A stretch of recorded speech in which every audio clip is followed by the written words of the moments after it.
除了年金受关注，咱的国家预算放伫咧国防的比例是愈来愈悬。虽然咱是开大钱甲美国买武器，不过煞是有真济货拢延前也未来。根据美国学界统计，到今年11月，美国欠咱的武器和代票是已经达到6725亿，欠上介济是 F-12战机，也佮有飞弹甲鱼雷。这对咱布局应对中国威胁是真大挑战。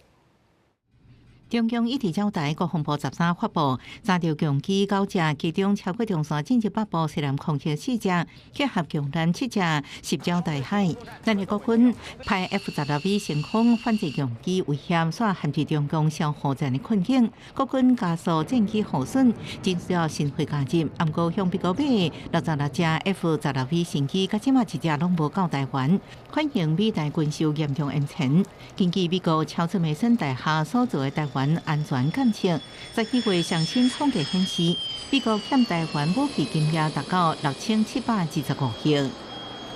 包括台湾最需要的防空制海的装备，已经严重影响到台湾因应2027挑战嚇阻的力量。要预算是急如星火，但是催交货却慢如郎中，这就是民进党伪善的真实面。美台军售延前常态化，主要有3大武器，包含66只 F-12V， 原本明年全部交货，美方目前在继续赶工。另外 ，AGM-154飞弹原本今年明年要到台湾，延长到2017年、2018年。MK-48大型鱼雷真济摆调整交运时间，上班到2018年全部交运，恐计造成台湾空防抗碰，无法度提悬海军的反舰反舰能力。